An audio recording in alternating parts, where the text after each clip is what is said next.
Welcome into the Sports Objective, 50 Pirates in 50 days. Ladies and gentlemen, we're honored to have a guy who was a Pirate. He came back in 2018 as the defensive coordinator of the Pirates, and now is in Louisiana, as certainly at Louisiana Tech, and that is David Blackwell. Coach, how are you?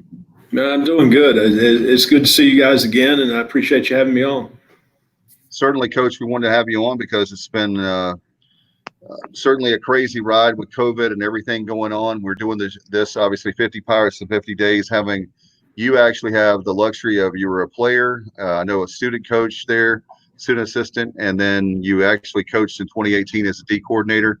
Glad to have you back on the show with us. One of our favorites in 2018. It was a great year. I thought that you would have more time in Greenville, but I know you're happy there, and you actually have a lot of Pirate connections there. I was wondering if we could change the mascot down there to Pirates, because you have an offensive coordinator and a defensive coordinator and a coach, and Coach Holtz used to coach in Greenville. So I thought that was really interesting to see the offensive defensive coordinator and a former head coach of the Pirates.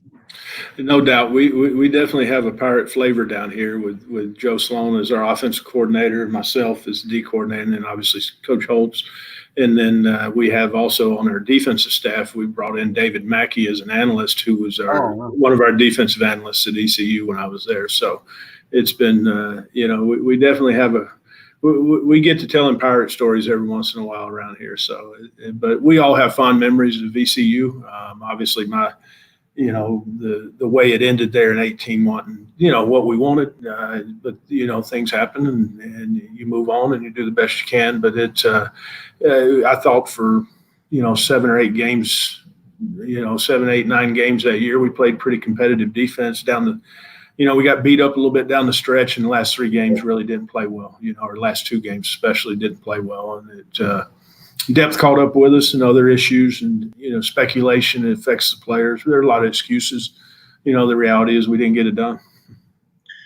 Well, we think the world of you. That's why we invited you back, and you're always a Pirate to us. I know that you, like you said, you had to be politically correct, obviously being down there in Louisiana. How are things, first, before we get into talk about your career, how are things there for you right now? Because I tell you what, no matter who, I don't know anybody right now that's not affected by COVID in some way, COVID-19.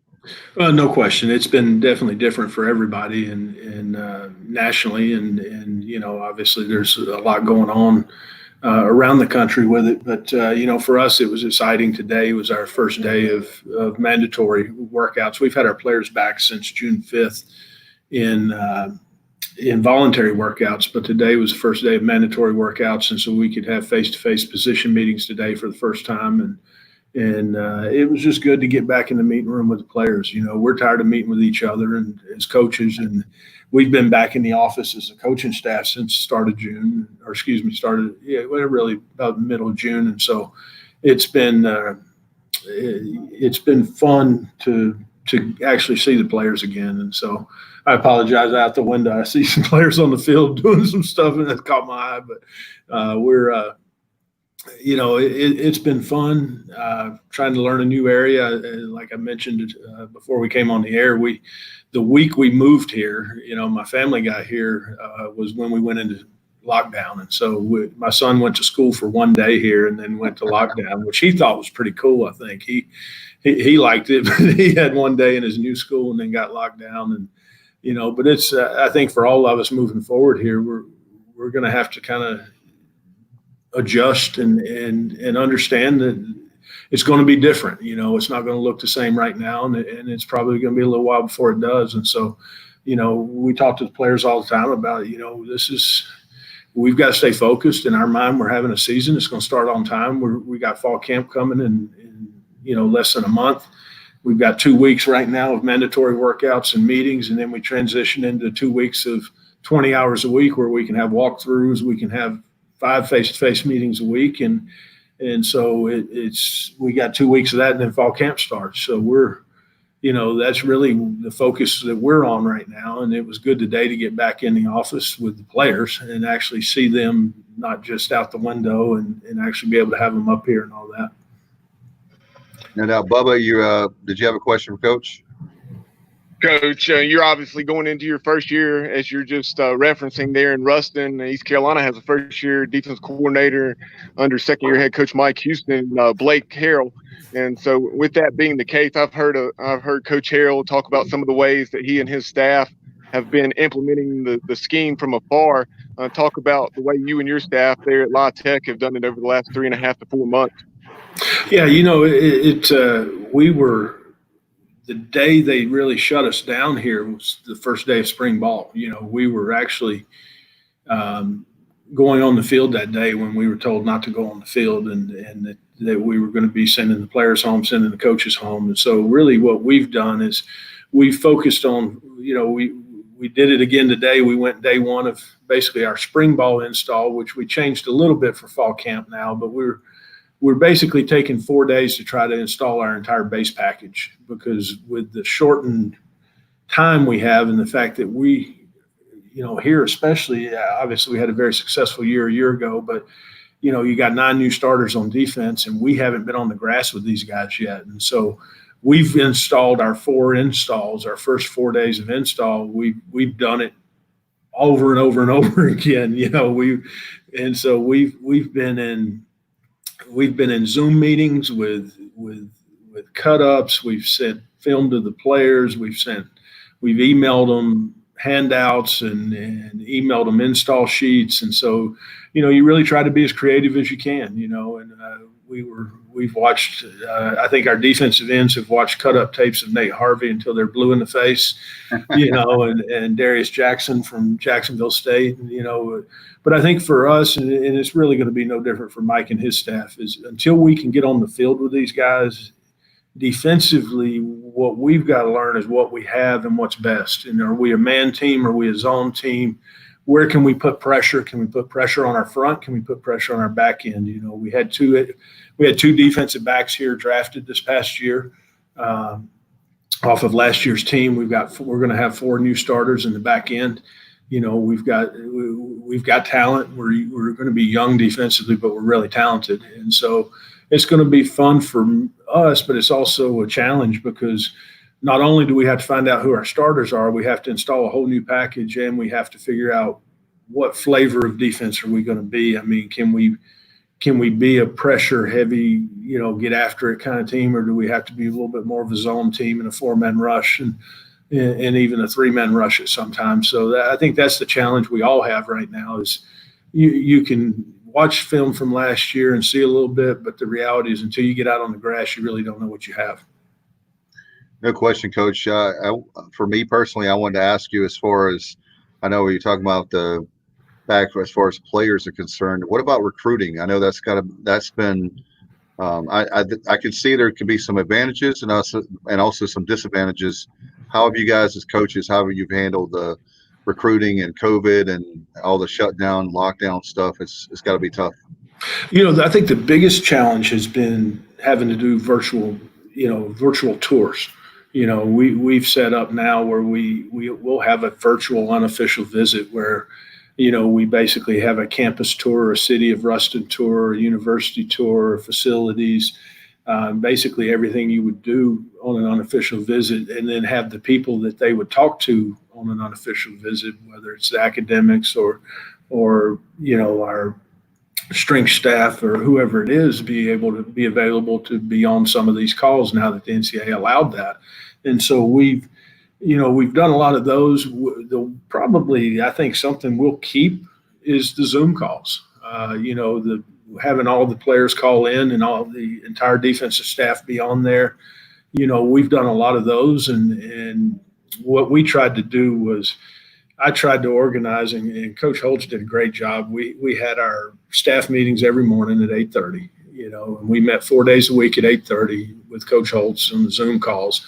And then we would meet offensive and defensive staff after that on our own, in our own Zoom calls. And then we would have player position meetings set up throughout the day also. But we set aside a couple hours in the afternoon as a defensive staff, and we would try to hit, 3 or 4 recruits every day that we would do Zoom calls, and we'd all be at our houses and Usually I would end up at some point in the Zoom call with a 70-pound boxer on my lap looking at the screen with me. But but the players loved it. They really did. And I think just like anything, as time has gone, that's grown old for them. And probably it was neat at first, but I think that's something you would carry. Next year that you have a guy hop on a Zoom call and talk to the whole staff and things like that. I think those are things we did that were pretty good. We were able to really do a good job, I think, as a full staff with recruiting throughout this thing. I think our recruiting's going really well. They've always recruited well here. We're in an area where there's a lot of talent, and you have access to a lot of players button up to Texas and Mississippi and Alabama. And so we have access within a 5-hour drive of here to a lot of football players. And so I think, coaches are, the coaching community is pretty good at finding a way when it comes to recruiting. And so, it's our lifeblood. We all understand that and know that. And, I think for the most part, Coach Holtz does a great job when we get him on with these guys and their parents. And so I think it's going as well as could be expected. What we don't get is the personal aspect where you sit face to face in a room and meet people. The other thing that's a little bit of, for coaches, uncertain is you don't get to eyeball players. You don't get to say, hey, is this guy really 5'11" or is he 5'9"? Is he going to shrink 2 inches on the ride over here? So you'd love to be able to put eyeballs on them before they get here. Coach, take us back to the late 1980s and talk about your recruitment. Did your recruitment begin under Art Baker's staff, or did that start after Coach Lewis came in there in December of 1988? Yeah, it was really – I'd never heard from ECU under Coach Baker's staff. When I was fairly heavily recruited for a little while. I had some what would be considered now Power 5 offers, and I was dragging my feet on making a decision, waiting on Clemson to offer. And I had been to their camps. I'd been everywhere. I grew up 30 minutes away. And so I kind of had drugged my feet a little bit on it and didn't realize I wasn't as good as I thought I was, because some of those other offers started drying up as people started filling up and things like that. And so I played in an all-star game, and Coach Lewis had recruited me for Georgia. And so he knew who I was. And then, Coach Shankweiler was at the All-Star game. He was at the practices and All-Star practices. And he came up to me after the game on the field and asked for my phone number. And, I learned a lot over the next probably month about ECU, as he started really recruiting me hard. And, I had a couple of other in-state North Carolina offers that were D1 offers at other schools in North Carolina that were in the ACC. And I really chose ECU because I was really sold on the fact that it was the only true football school in the state. I thought, that football was really important. People cared about it and they were passionate about it. And when we came up as a family, we fell in love with Greenville, and it was, obviously probably, I would say, one of the best decisions I can definitely say it's one of the best decisions I ever made. I have strong feelings for it, and I had an awesome experience at ECU, and we'll always think highly of it. No doubt, Coach. During that time, obviously, let's talk about Coach Shank being back, and how close are you to Coach Shank still? Are you still close to Coach Shank? We are. It was funny. I kind of knew I was not coming back at ECU. The new staff was pretty much in, and I knew I was going to ODU, but I couldn't tell anybody yet. And so I had about a month period there where I had to keep about a 3-week period there where I had to keep it quiet. And Coach Wilder didn't want it out public until after the first of the year. And so I was jogging in my neighborhood, and Coach Shank pulls up beside me and rolls the window down. He moved in right one street over from me. And so he rolls the window down, and he's giving me a hard time. Where are you going? What are you doing? One of those things. And so I made a comment to him that I said, there's been 2 times as a coach that I've been fired. And I said, neither time, was it really because of how we were playing defensively or that kind of thing. It was a team deal. At South Florida with Coach Levitt when he got let go for an incident with a player, and then at ECU, I said, but both times I've been fired, you replace me.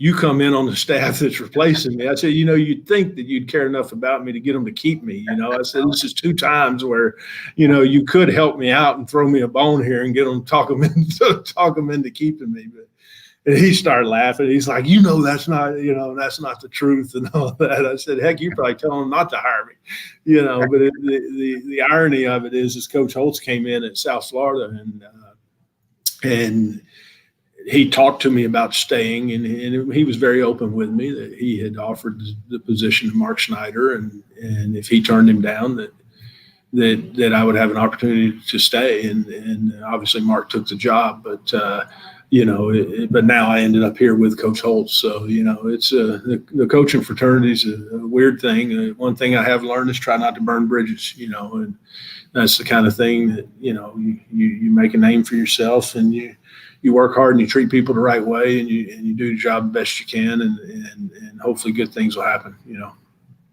And Coach, we have actually a viewer that has a question for you. He said, Coach, this is from Johnny Gardner, one of our faithful. He asking, Coach, does being in the conference last year at ODU give you some bit of help going into the season with Tech with the COVID situation, limited access to your players up to this point? Yeah, I think it does from the standpoint of understanding the talent level of the conference. The one thing that, now we were on the other division, but we had some crossover games onto this side of the division. And I thought, I think being able to judge when I watch our defense on film against Marshall, who we played against last year, at ODU. And so it gives me an idea to look at guys and say, hey, this is one of the things that, I know how Marshall is because we played against them. And so I do think it definitely helps with some familiarity than coming in like I did last year where I really didn't know the league very well. And so, coming from ECU to there, I didn't really know until you get on the field the teams. And it's no different than, coming to ECU and until you get on the field with Houston, Central Florida, Memphis, those schools, you're really not sure how you match up with them from a talent standpoint. So, Coach, going back to the 1989 season as you're arriving on the scene in Greenville with Bill Lewis and that staff, just talk about the tremendous job that Coach Lewis did building that culture. And then, unfortunately, I guess prior to the 91 season, you sustained that injury and then stayed on in a student assistant role, which we'll get to. But just talk about your days as a Pirate player. It was I was kind of not sure, was I going to redshirt, was I going to play? Coach Shank had pulled me. Well, I initially, thought that I had an opportunity to maybe get on the travel squad and play. I was repping and going with the ones and the twos a lot during practice, and Coach rolled us a good bit. And of course we had Grant Lowe, Stuart Southall. I mean, we had some guys that were really good football players. That offensive line was an unbelievable group of characters, number one, and the personalities on that group were a lot of fun. But my father passed away right about the midpoint of fall camp, and so it kind of derailed everything for me there my freshman year. And Coach Shankweiler was awesome. I mean, he flew down for the funeral the day before game, and was just tremendous with me and my family and all that. But it made for obviously a rough freshman year. And, it meant a lot to me when I got back on campus, just the way the coaches, players rallied around me a little bit, and obviously going through a very difficult time. And then, in 90, we started kind of, turning the corner a little bit with, was losing some close games. There were a lot of good things happening. And I remember the off season of 1990, winter workouts, things like that. Because one thing with Coach Lewis was, I mean, you were going to practice. They were going to be physical. They were going to be long. You were going to scrimmage, you were going to practice, and our off season was rough. You know, Coach Connors was young and had just come in from Bucknell and was crazier then than he is now. And you know, I mean, our off season was pretty brutal, but I think you could feel it going into that season. There was a lot of confidence on the team. I remember in winter workouts, Dave Huxtable making a comment about we're getting ready to shock the world. You know, we're getting ready to be really good. And as we went through winter workouts and then obviously getting injured during fall camp that following fall, you know, you can kind of drift away. And I've talked about it. Coach Jeff Connors was probably one of the biggest people, you know, that kept me straight, because I was, you know, as the season's going, you're depressed, you're not part of it, you're not playing, you're injured. You know, he kind of put his arms around me. Well, he didn't put his arms around me, he jerked a knot at me and told me to get my head out of my rear end. And, you know, and he put me to work in the weight room. But it's been, I mean, being on the sideline of that Peach Bowl and the season we had that year, obviously there were, and I've said it many times, the best thing about that team was we were good enough in every phase that if the defense had a bad day, the offense could bail them out. If the offense had a bad day, we could win it on defense. And we were a true team. And I think that's one of the things, you know, our special teams were solid. We were well coached. We were tough. I mean, we had a lot of tough physical football players, and we were able to do something really special, you know. And we graduated a lot of really good players off that team. And you know, in the first couple of years when Coach Logan was there, it was a little slower, and then we kicked the door in and got it going again, and obviously, you know, had a pretty good run there under him. So, you know, it definitely the one thing that I remember the most is the fans, you know, and I said it to our players when I was there. Until you fly back from beating nationally ranked Syracuse or beat South Carolina and Columbia, and you come back and you can't get in the parking lot of the stadium because of people waiting on you when you get back, until you experience that, you just don't understand it. And so I think from that aspect, you know, the fans are tremendous. The people care about it, it's passionate, and I had a great experience. And Coach, one thing I wanted to ask you, you're part of this, is being there in 18, that 19 class you guys built is started something special, I think, for Coach Houston, because ever since he's matched you guys. I think that last season with the 2018 season, which was obviously the 2019 class, your guys were recruiting a lot of great players. They're going to make a huge difference, already making a huge impact. And I want you to have the chance to talk about them. Oh, you know, it was fun. You know, one of the things that I thought we did, and it was really Tony Peterson's idea, you know, was the very first day of spring recruiting, he and I got in a car together and we went to Farmville, we went to South, we went to D.H. Conley, and we went all over, and we ended up in Havelock to finish the day. And, you know, we got 2 visits with each kid in the spring. And so the very first day we went and saw really those top Eastern North Carolina targets together as offensive coordinator and defensive coordinator. And then the very last day of spring recruiting, we got in the car and did it again and went and saw the same kids again in the same list. And, you know, I remember, well, myself, I went and watched D.H. Conley and South play, you know, during the season, and stood on the sidelines with Keith Gaither and watched, you know, a pretty good little wideout, you know, not a little wideout, but pretty good wideout and a pretty good tight end linebacker play against each other, you know. And so, no, I think that class was, you know, I thought at the time when we were recruiting it that class had a chance to be special. And you look at, you know, Jaquan McMillan and just some of the guys in that class that I think are already making a huge impact. And, you know, I think there's no secret to anybody. There's good coaches everywhere. You know, and I think Mike would be one of the first ones to tell you, you embrace every player you have. And believe me, you know, we had some good players. Okay. We didn't have enough of them. We didn't have enough depth. And so we could put a starting 11 out there that was very competitive. I think people saw that. And I think, but as you went down the line, your depth, and by the end of the year, those guys are playing too many, you know, the Alex Turners and those guys we got so beat up on the interior D line with Raekwon getting the neck injury and, just things happening. And we just ended up so thin at the end of the season. But, I think that's where the recruiting has got to pick up. And I think that last class that we signed, and I think it looks like those guys are doing a good job recruiting now.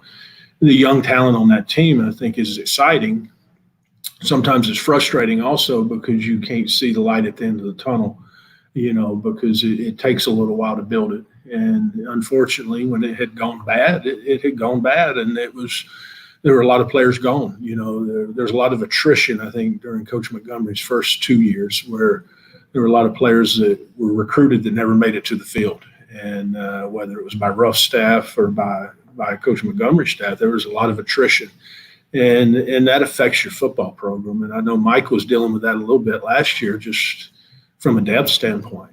And you can put a competitive first 11 out there. It's what happens when those guys start going out of the game. And so, but I think that goes into building a program. And, hopefully they're ready to take another step.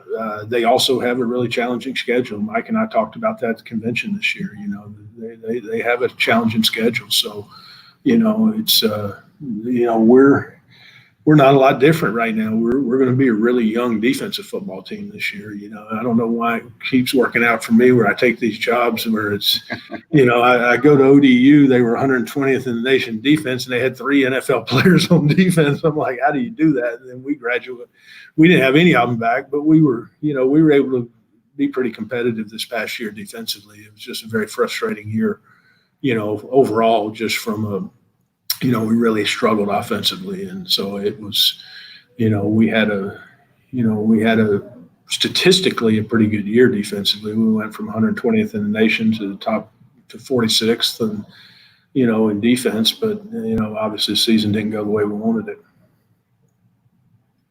Coach, one of the tremendous players you did have the opportunity to coach in that 2018 season was Nate Harvey, just exploding onto the scene after having been a backup running back. So talk about that process for him and that decision to move Nate to the defensive side.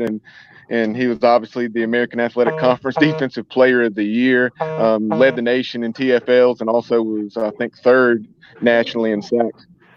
Yeah, it was, and I think everybody's probably heard that story a million. I know that was obviously a big story during the season that year, but really it started in winter workouts, 6 a.m. workouts out in February. We were out on the field and, I just see this 230-pound athlete that can stick his foot in the ground and change direction, and it just had a tremendous work ethic.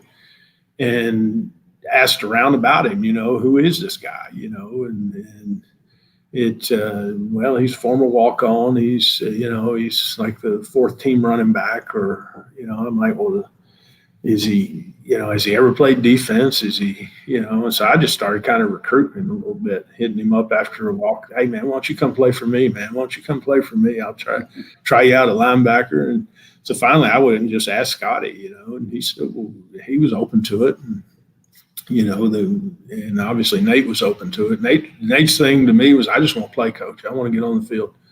I know I can help us, and, we moved in linebacker during the spring and he did a good job, but I just kept,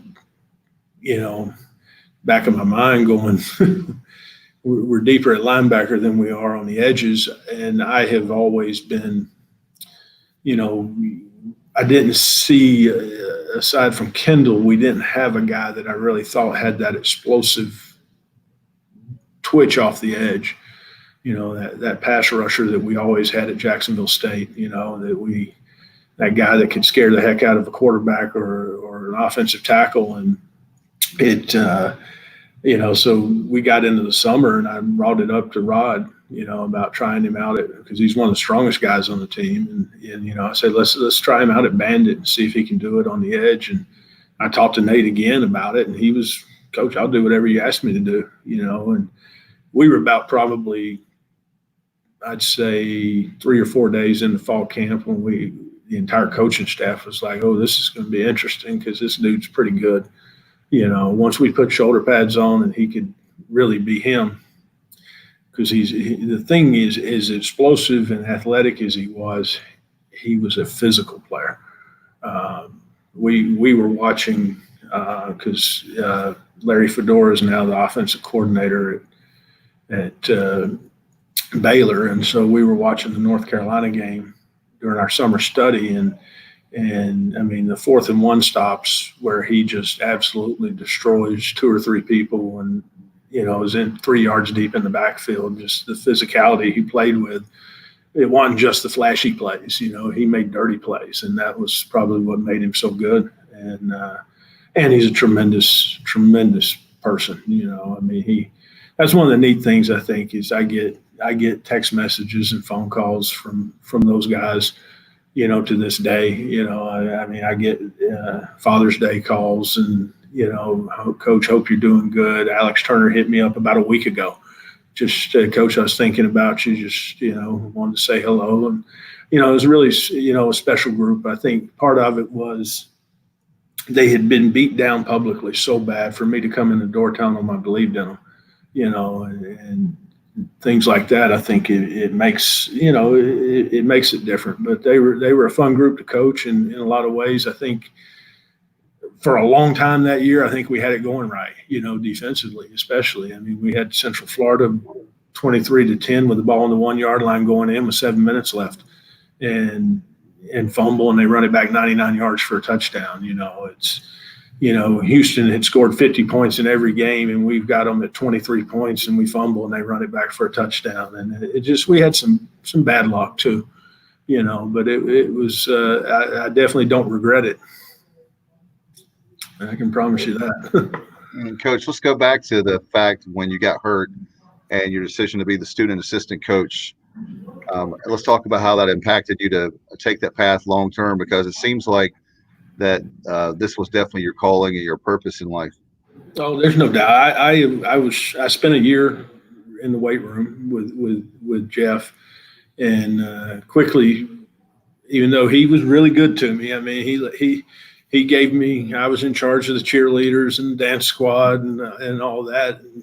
And he made it, he didn't give me the hard, the 6 a.m. workouts. He kind of eased me into it. And then he started giving me more and more responsibility, as we went. But we sat in that weight room all day, and I was just like, man, I don't think this is for me, And so I went and talked to Coach Logan about wanting to become a student coach on the field, and and wanted to get into coaching. And he said, hey, we'll put you to work, we'll put you to work. And so I spent that first year working with Jags on the offensive line, and had a great experience sitting in meetings, really learning a lot about it. And then we get into spring ball, and they brought Larry Coyer in as the defensive coordinator, and we were, a few days into spring ball, really, and Coach Logan called me in his office and told me he was moving me to defense.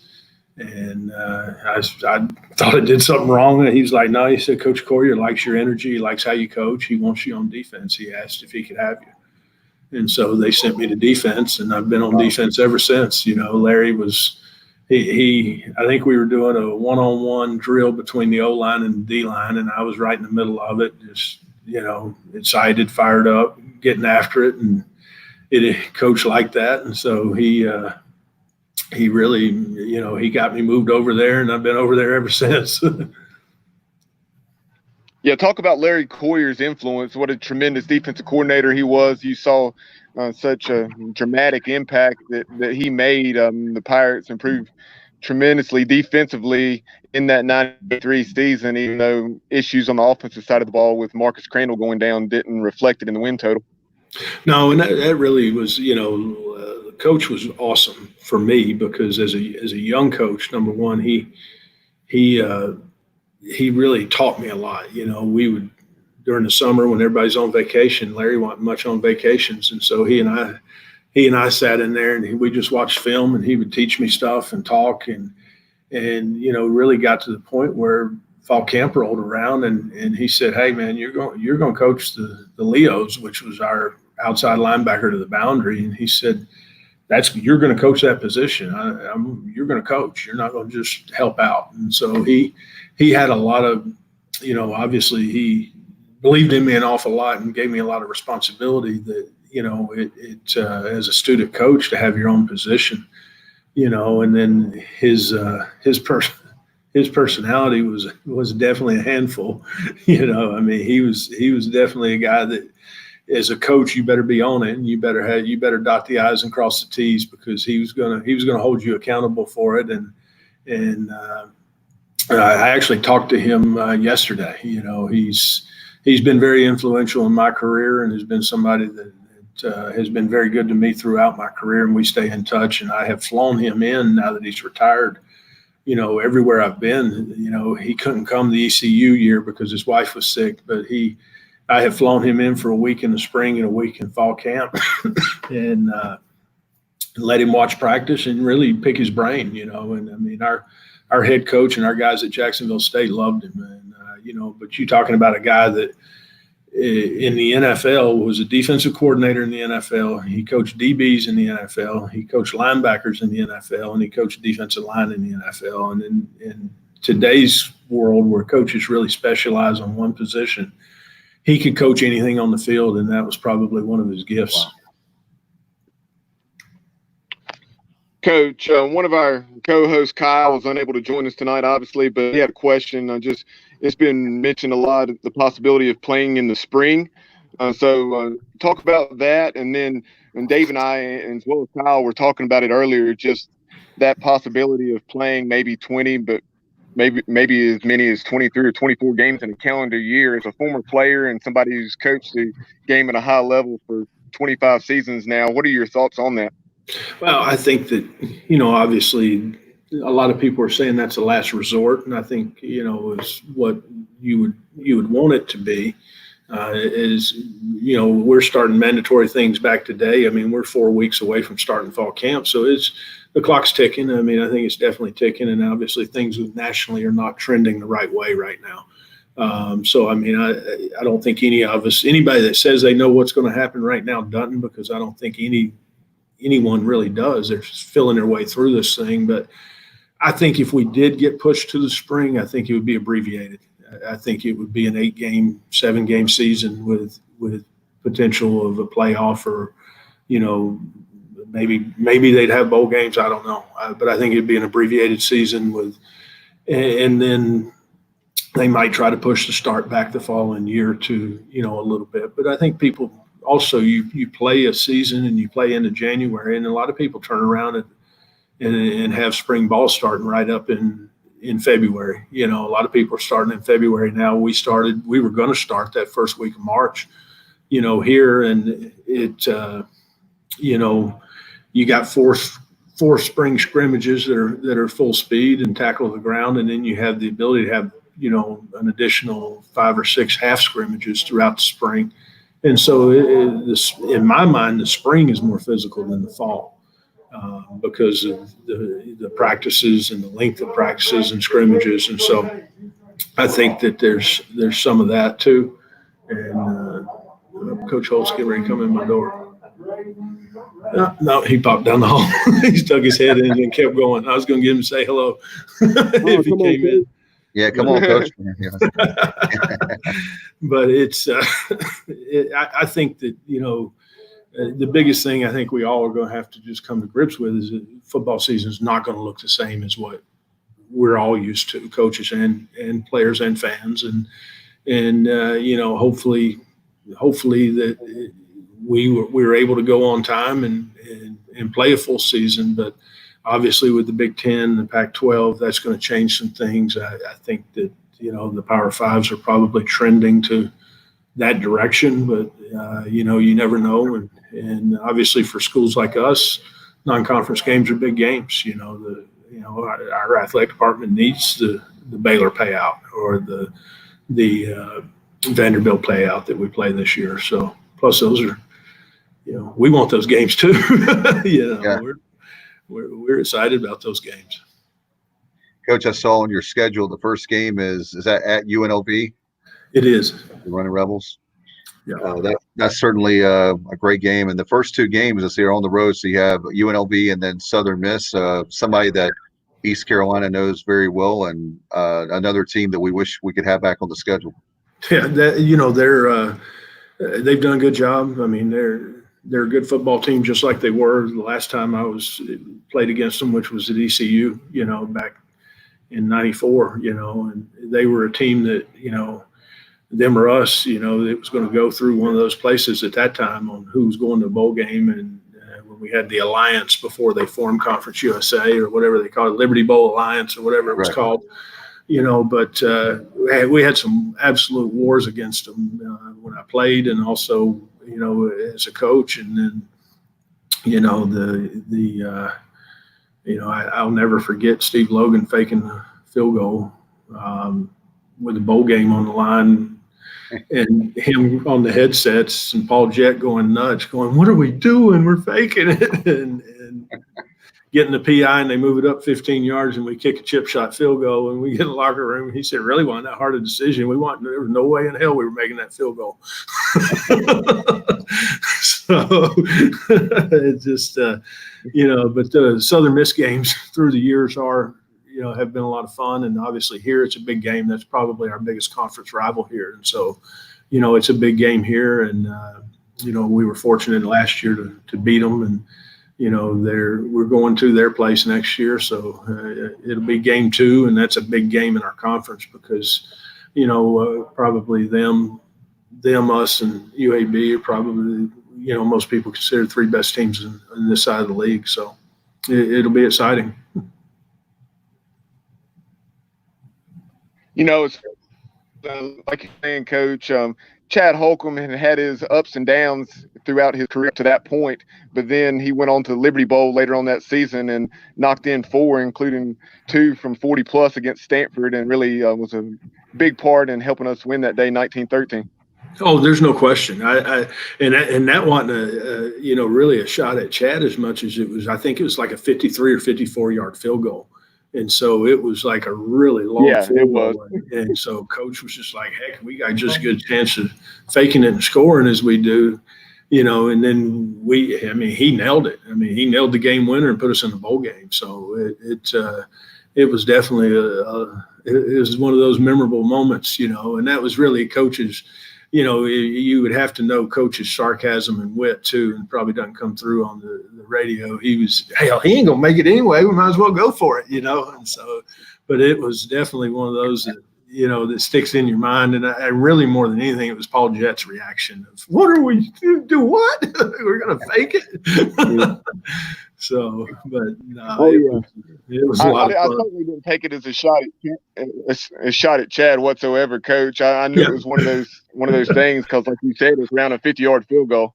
Yeah, I think it was like 53 or 54, and so it was a long field goal, and I believe it was into the wind, and so it was definitely would have been a challenge, but it was also a classic Coach Logan too. To do the thing right then that no one else in the world would expect him to do, and so that was definitely one of those moments that sticks with you.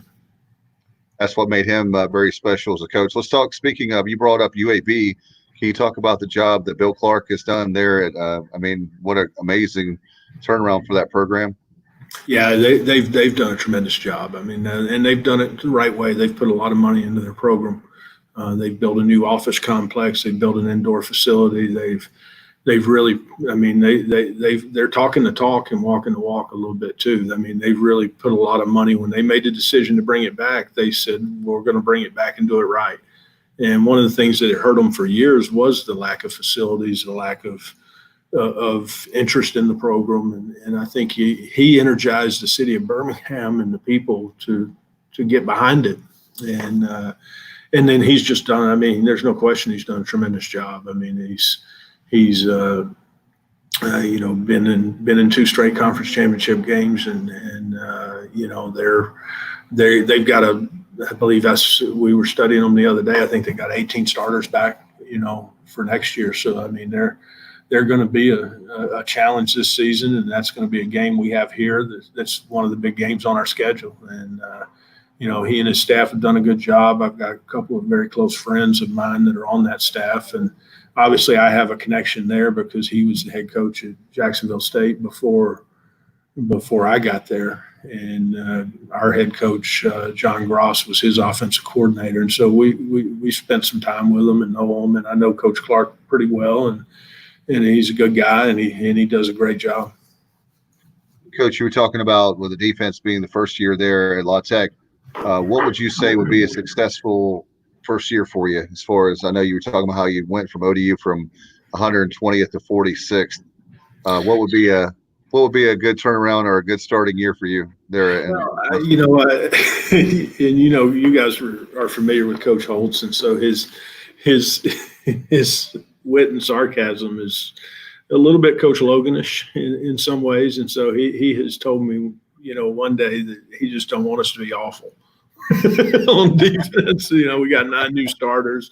We're going to be young in the secondary. And, there's really, for him, there's no expectations. He's like, you'll be able to exceed all of them, because I have none, but the reality is I think we just want to keep getting better.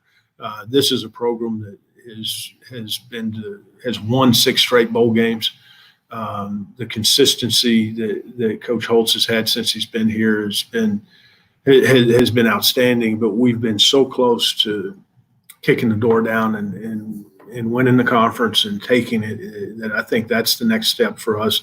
And then defensively, I mean, they have traditionally been a very solid defense this past year. I think we were 46th in the nation. They were like 48th or 44th or something like that. They were right around where we were. And, I think to keep growing. And I expect, and I said it, people rolled their eyes and thought I was crazy, and I probably was, but I expect us to be a good defense. I expect us to play good defense, to play sound, solid football. And it's not always in the stats. We've put good stats up through the years, and, ECU, we made a lot of improvement, but we weren't a great statistical defense, but we were still 3rd in the nation, I think, in tackles for loss. I mean, there were things we did well. We were pretty good on 3rd downs. We had some areas that we really greatly improved in. And, I think that's the thing here is the consistency and to keep this program headed the direction it's headed. And we were a 10-win team a year ago, and we're not going to lower our expectations. And so it's a little bit different culture coming in. This is a team that has a lot of confidence. There's a lot of belief in the coaching staff and what we do.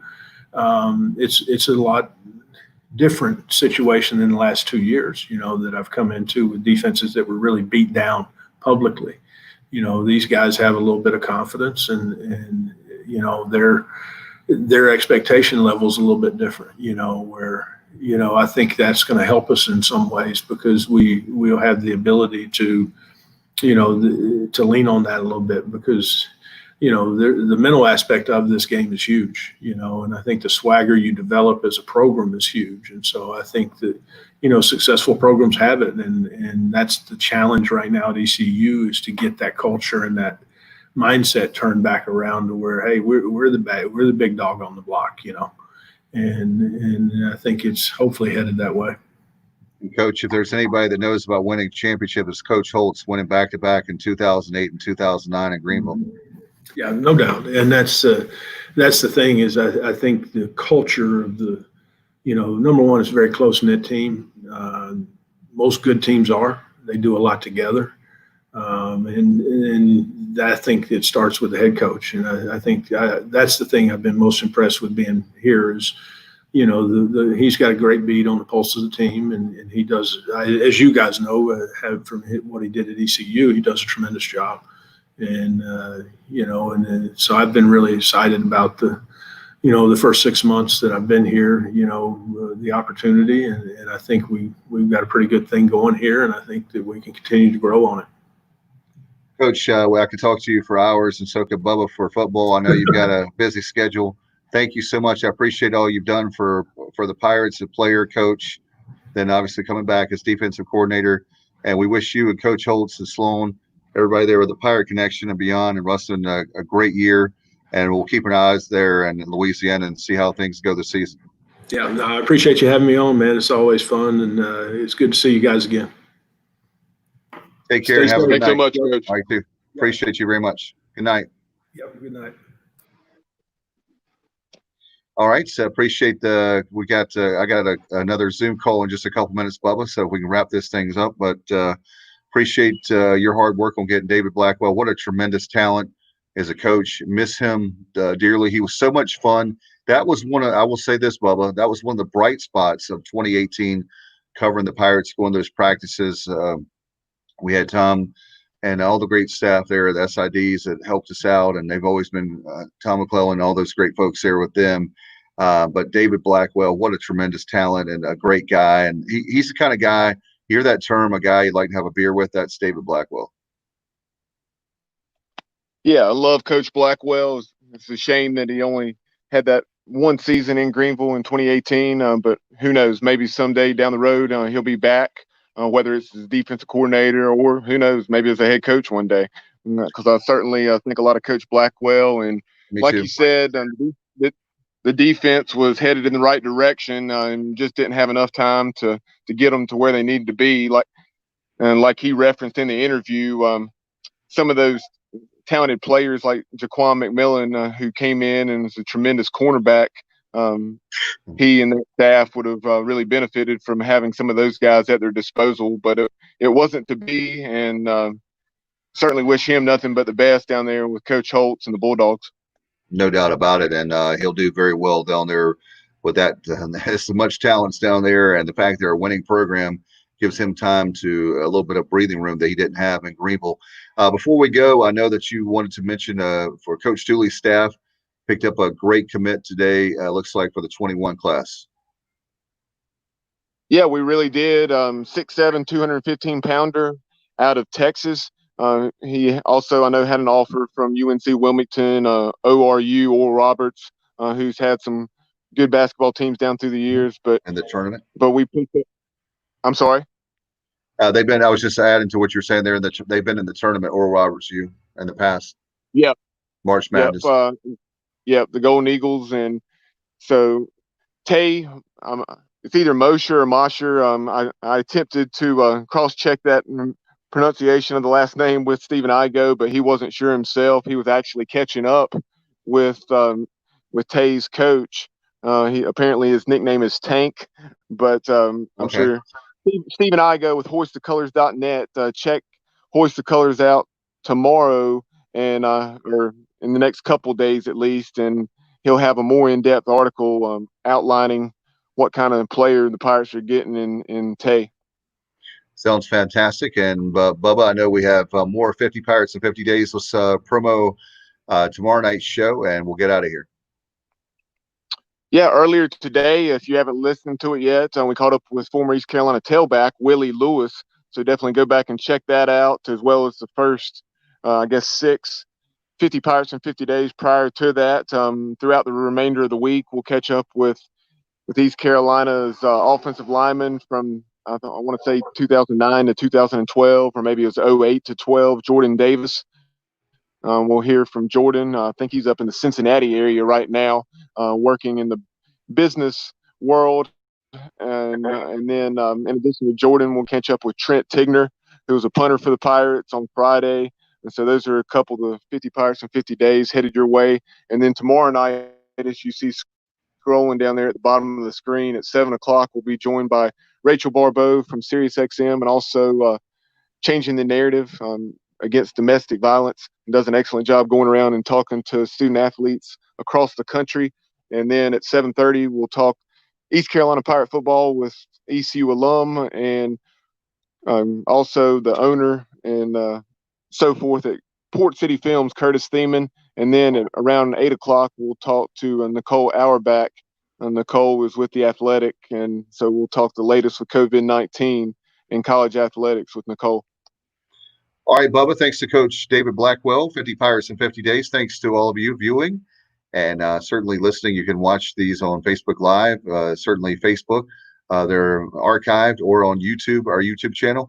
Appreciate it very much. Hopefully you guys will have a great evening, and we'll see you back tomorrow night at 7 o'clock for Facebook Live and live on our YouTube channel. Until next time, you've been watching and listening to the Sports Objective Podcast.